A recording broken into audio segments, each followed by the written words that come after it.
William Byron wins at Martinsville and will now be fighting for a championship next week in Phoenix against his teammate of Kyle Larson, Chase Briscoe, and Denny Hamlin.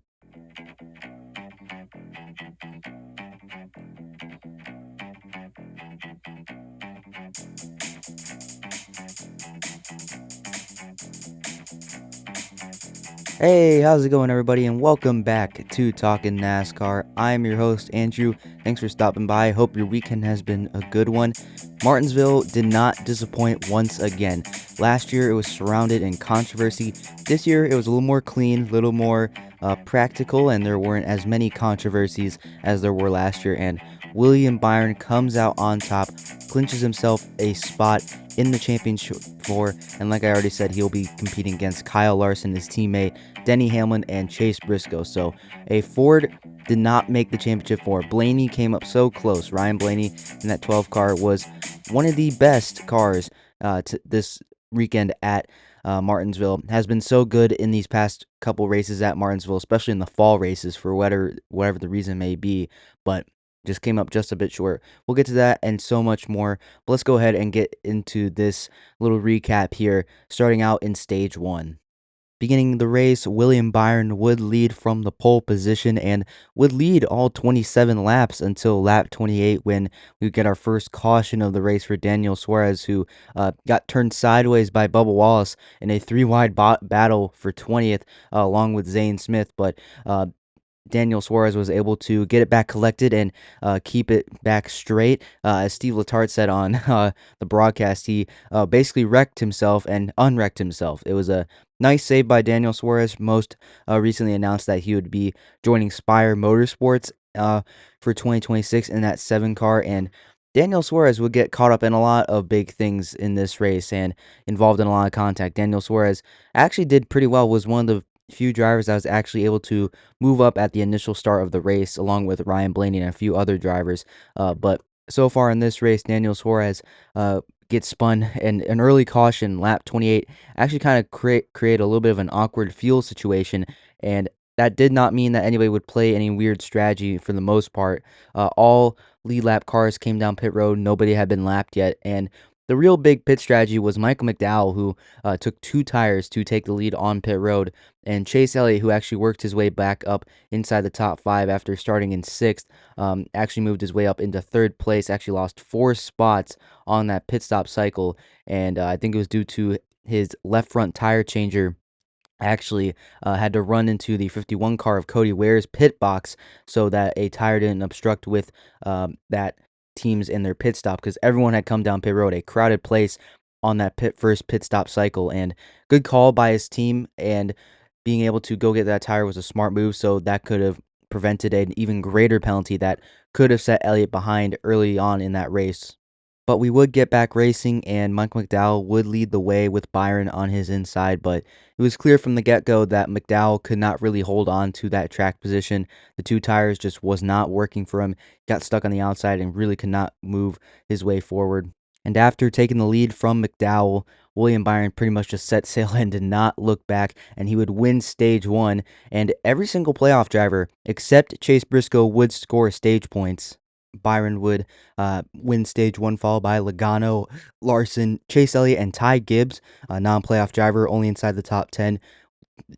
Denny Hamlin, Ryan Blaney, Christopher Bell, Todd Gilliland, and Austin Cindric also got stage points as well, with Chase Briscoe finishing in 13th, the only playoff driver, like I said, not getting stage points.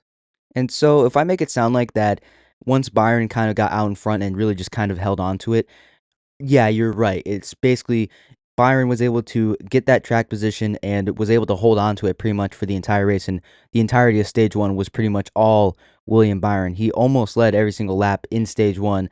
Mike McDowell was able to lead 1 lap, I'm pretty sure, at one point early on when he stayed out at the end of that caution period. And we get stage 2 back underway very, very shortly, and from then on until about lap 216, from about lap 142, so that's pretty much like a, what is it, like an 11 lap caution cycle. William Byron was in full control of that race. It was a pretty short green flag run, though, compared to what we would get later on in the race, and when we would get a caution for Carson Hocevar getting spun by Daniel Suarez for 25th. one of many spins to come for Carson Hocevar. Lap 224, we would get back racing though, but only a couple laps later on 230, we would get another caution, this time from Cole Custer, who had an outstanding qualifying performance. He qualified inside the top 10, and for the most part during this day was running up inside the top 15. A very good run for that Haas factory team. Gets spun from 13th by Josh Berry, who kind of had some contact with Custer heading into that corner, and Brad Keselowski as well. Was just able to miss that little contact with Cole Custer. He kind of slid up towards the wall. Keselowski was just able to sneak past on the outside without getting any damage. We'd actually have a couple cars pit. It would be SVG, Reddick, Chastain, Eric Jones, and Cole Custer. They would all pit on lap 233 before the restart, with Byron leading from the outside. And once again, it wasn't a very long little run. And the old saying in NASCAR goes, cautions breed cautions. And that's what would happen in this little portion of stage 2. Restart in lap 238. Lap 242, only 7 laps later, Cody Ware would actually spin in turns 3 and 4 after losing a right rear wheel. It was a loose wheel entering turn 3, so you can expect a penalty for Cody Ware coming in the next couple days in the next penalty report. And that's just been a common thing with Cody Ware. Like, the reason we don't talk about it, because I mean, frankly, loose wheels on that Rick Ware team, they're pretty common. Like, I know I haven't talked about it a lot, but it's kind of crazy how many penalties Cody Ware has gotten this season from loose wheels. Like, I can count maybe 3 or 4 times that Cody Ware has had a loose wheel during a NASCAR Cup Series race. And sure enough, Cody Ware would get a 2-lap penalty for losing that wheel. And on lap 245, we'd actually see a little bit more pit strategy. Ryan Blaney, Joey Logano, Denny Hamlin, Ty Gibbs, Cindric, and Ross Chastain would all pit. Blaney, who had actually worked his way up into second place after starting in 31st, pit. So did his teammate of Logano, teammate of Cindric, Hamlin, Gibbs, and Chastain all pitting as well. And Chastain pitted only about 10 laps before. So very interesting pit strategy, but I think for the most part it would work out for Ross Chastain. While Blaney and Logano trying to play a little bit pit strategy here, get some new tires, get some rubber on early, and very interesting pit strategy, I will say, from the two Penske cars, but that's what they've done. They've been able to win races sometimes by using some interesting pit strategy to get ahead of their competitors. And for Blaney and Logano, this is something they needed to do, both in a must-win scenario. That's what you have to do if you're going to win a race and advance to the championship four, and that's what Penske has done in the past.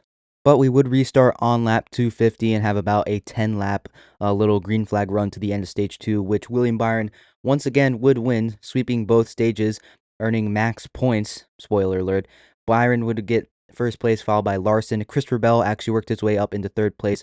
Chase Elliott worked his way back up inside the top 5 for stage 2, finished in 4th. Todd Gilliland, how about this? He got some stage points in stage 1, finished inside the top 10, now and worked his way up into 5th. Same for Chase Briscoe, worked up inside the top 10. Ryan Preece, Shane Van Gisbergen, both getting some stage points. How about SVG? He has been running really, really well on ovals recently. I want to talk about his stats, probably my power rankings episode coming up very, very soon. Tyler Reddick and Eric Jones would get the last couple stage points, while Blaney, Hamlin, and Logano would all just finish outside the top 10, not getting stage points. But Blaney and Logano mostly setting themselves up for the win of that race. Same for Hamlin, who is trying to win a race to allow his teammate at Bell to advance to the playoffs. And all the lead lap cars would come back down pit road on that caution cycle, except for Tyler Reddick, Ryan Blaney, Hamlin, Logano, Ty Gibbs, Cindric, and they would all stay out. And Reddick actually was on older tires compared to Blaney, Hamlin, Logano, Gibbs, and Cindric. He was on 35-lap older tires than all those other guys who had just come into the pits a couple laps earlier. But stage 3 would get underway with Reddick leading the way. However, he could not hold on to that lead. And Ryan Blaney, a guy who won last year's Martinsville Round of 8 race to clinch himself a spot in the Championship 4, and he did it the year prior in 2023 to do the exact same thing. And in 2023, Blaney would go on to win the championship. And from here on, Blaney was able to set sail pretty much. But not before, on lap 279, Josh Berry, his pseudo Penske teammate, got spun from 18th. And you got to feel for Josh Berry, man. Like, he had done nothing wrong, and he just had continued to get beat up pretty much this entire race. He got spun by Brad Keselowski, I believe. Got forced 3 wide by, I believe it was Bubba Wallace. Kind of sent Keselowski up into Cindric, spun him out from 18th. So, not what you want to see from Berry fans. No pit stops happened. We get back going racing on lap 287. Blaney would able to clear Hammond for the lead, and this would really be the only challenge Blaney would have for the lead. It would be from Denny Hamlin. And on lap 296, though, a little bit of a green flag run. Chase Briscoe actually would slow from 14th with an engine issue, and only a couple laps later, his teammate of Riley Herbst, his Toyota teammate, I should say, would have an engine blown as well, and then followed by Denny Hamlin. So in the succession of about a 20-lap period, 3 Toyotas all would have engine issues, and then not too far later, Eric Jones for Legacy Motor Club would also have an engine issue. So 4 Toyotas all had engine issues in this race, and you got to be wondering, did Toyota try to do something with their engines to maybe get a little bit extra horsepower out of them before Phoenix? And for Denny Hamlin, this is not what you want to see. The mechanical gremlins continue to bug him. He had a throttle issue at Las Vegas. He had a starter issue last weekend at Talladega. He had a shifting issue at Las Vegas. And now this week he has a blown engine. So Denny Hamlin and all his Denny Hamlin fans, you might be starting to worry a little bit, because this is 3 weeks in a row now where Hamlin has had mechanical issues heading into Phoenix, and this was a race where Hamlin just needed to have a clean race, run all the laps, and not have any mechanical issues. That did not happen, so if I was a Denny Hamlin fan, I would be a little annoyed and also a little bit, I would say, a little worried for Phoenix. Hopefully Hamlin can have his car hold up for Phoenix.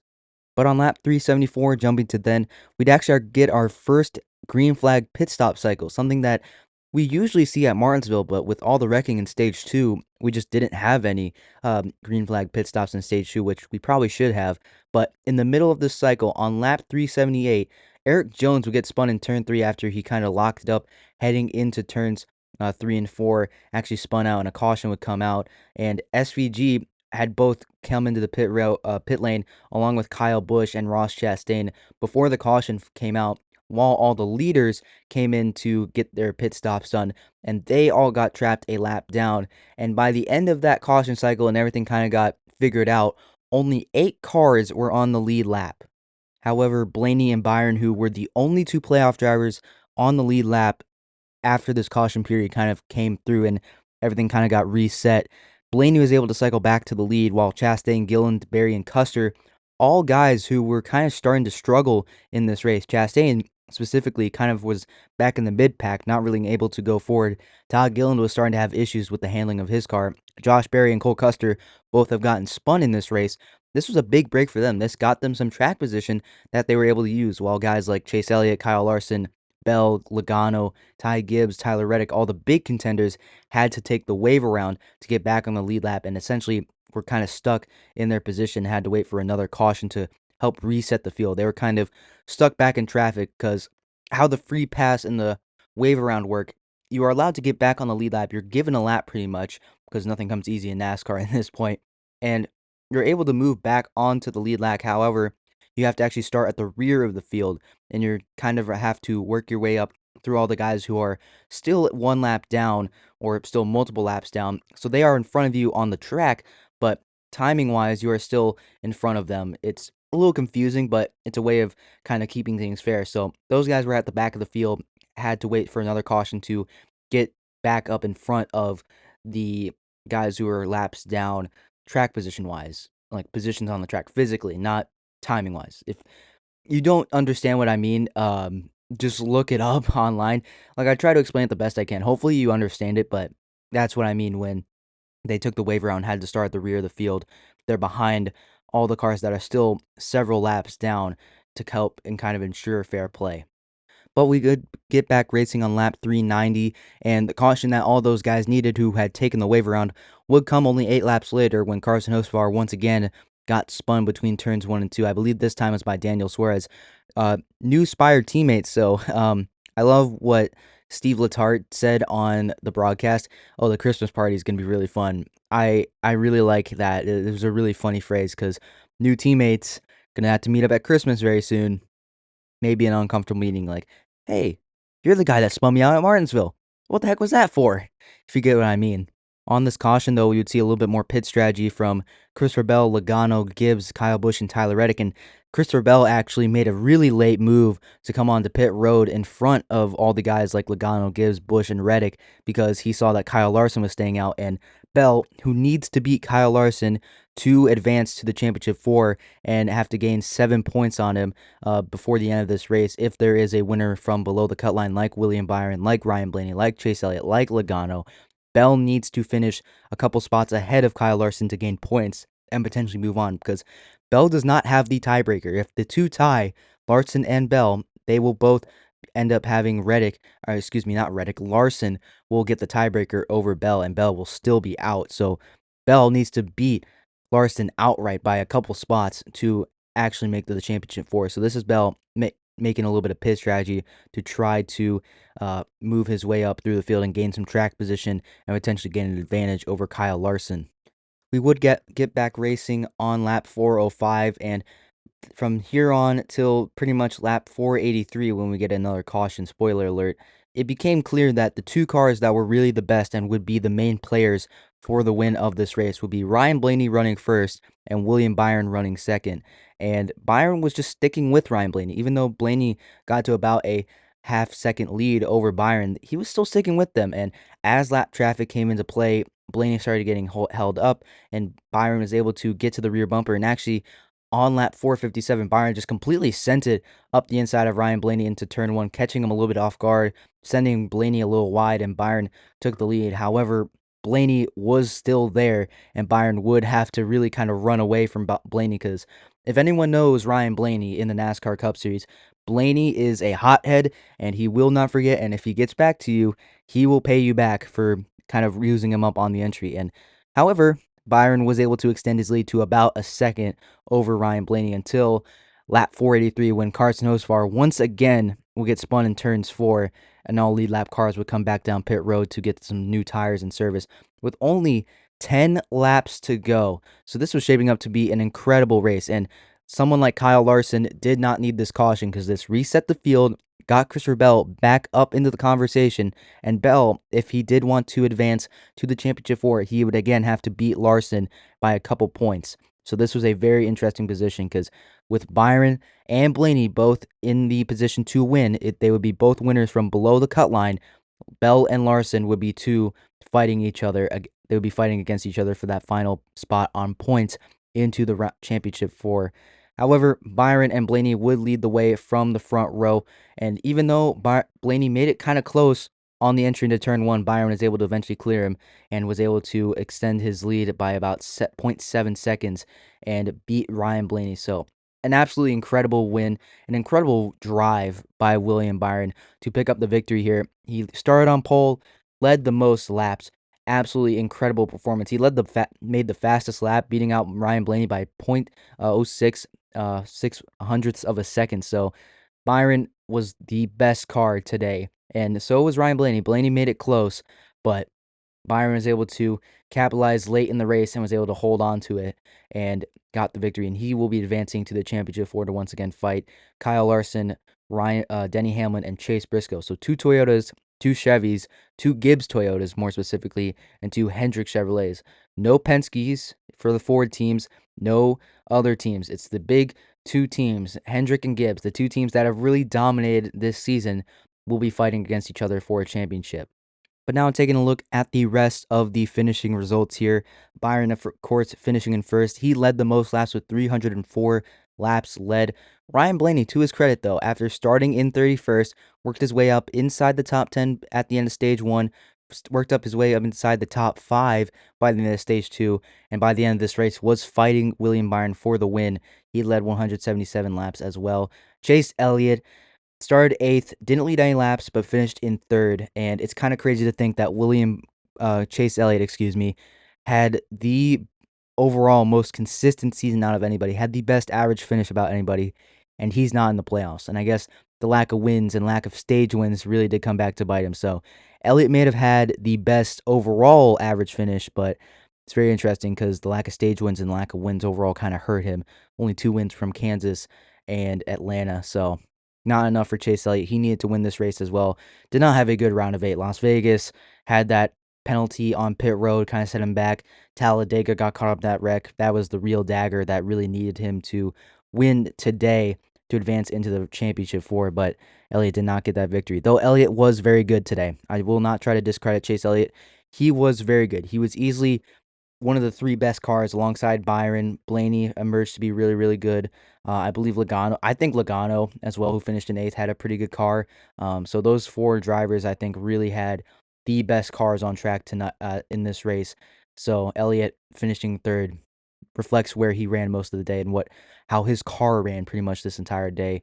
Ross Chastain finishes in fourth. He kind of benefited from having that caution come out during that last green flag pit stop cycle. Got him some track position and was able to hold on to it pretty much. Finished in fourth. Kyle Larson finished in fifth. Did just enough to finish ahead of Christopher Bell. I mean, at this point, if Larson was going to finish in fifth, Christopher Bell, who finished in seventh, would have to win this race, I believe, to get enough points, because he would get those 5 extra bonus points from winning this race. And I even think Larson would actually have to fall all the way down to eighth for Bell to advance. So Larson was able to hold on, but Bell did all the best he can to advance to the championship four. How about Ryan Preece finishing in sixth after starting 18th? A very good short track racer, very successful modified driver, so it's not really a surprise that Preece was able to run really well here. His RFK teammates of Keselowski actually had a pretty solid day, but Keselowski finished down in 20th, and Chris Buescher, man, what happened? Finished down in 29th. After all three RFK cars actually finished inside the top 10, I believe, at Vegas. So Preece leading the way for RFK. We mentioned Logano and Bell finished in 7th and 8th. Todd Gilliland, how about Todd Gilliland? Was up inside the top 15 all day long, got some stage points, actually finished inside the top 5 in stage 2, and now finishes with a top 10 in 9th. Very good day for Todd Gilliland after a really strong weekend last week at Talladega, where he got his career best second place for Front Row Motorsports. Josh Berry finished inside the top 10. Him, like Chastain, actually benefited from that caution coming out.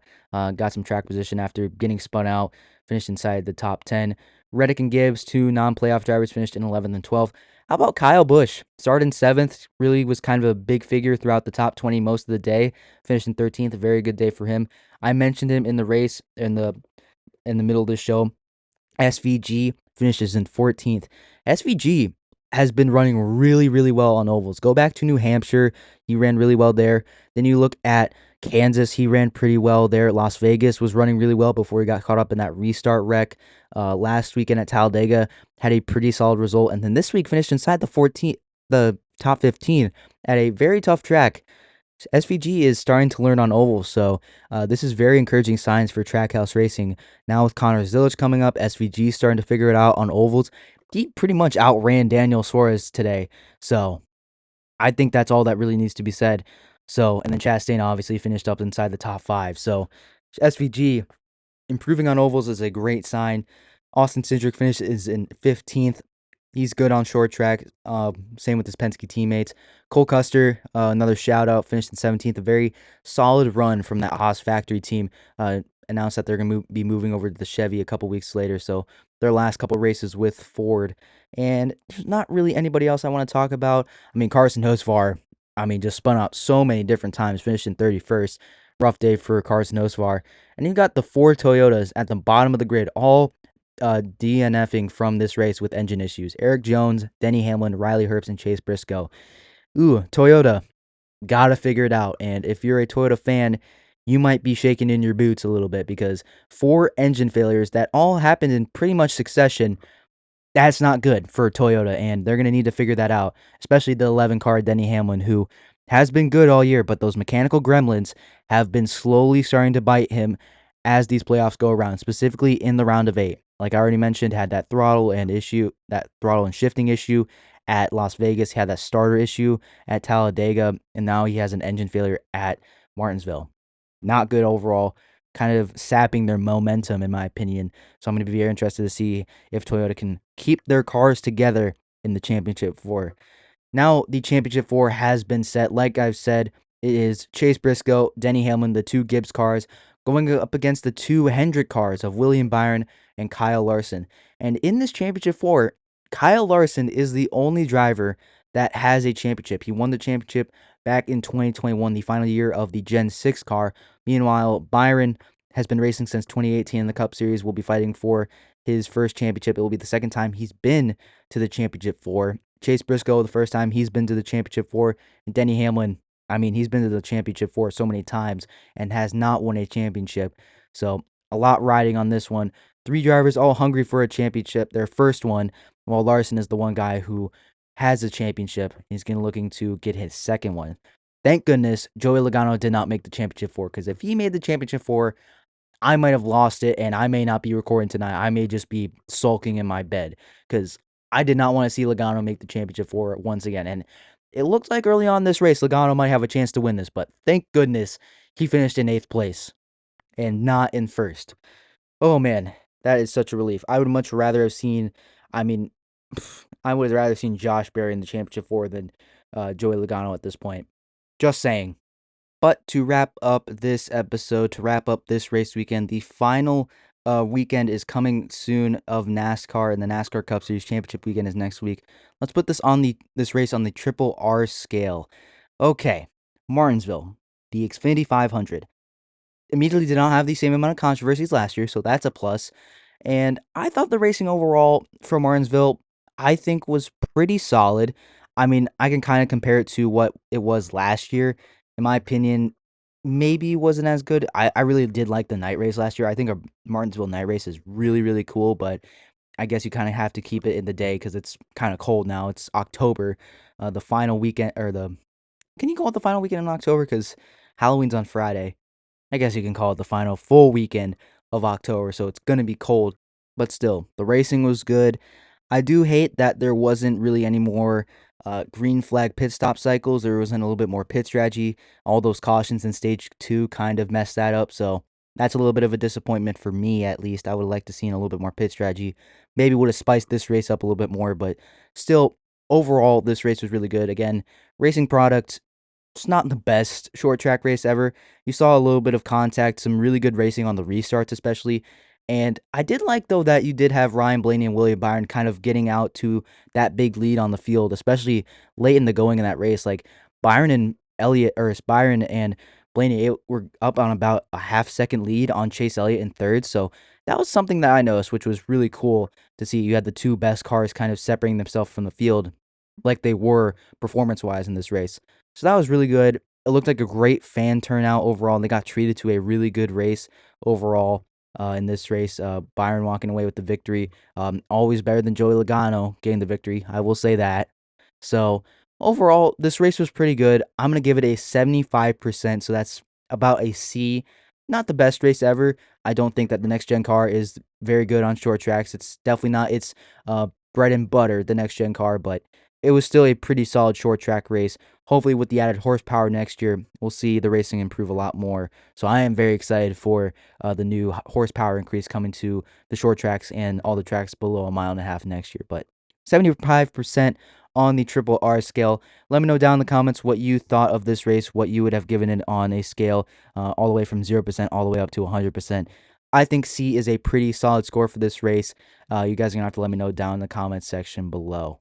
But that will do it for me in this episode, everybody. Hope you enjoyed this episode. If you did, please consider giving a follow so you don't miss another episode of Talkin NASCAR. And if you like this show a lot, you can go check out the 60+ episodes I've posted, both on all the other podcast platforms, Spotify, Apple Podcasts, YouTube as well. If you're listening on YouTube, by the way, please consider hitting that like and subscribe button. It will really help out this channel a lot.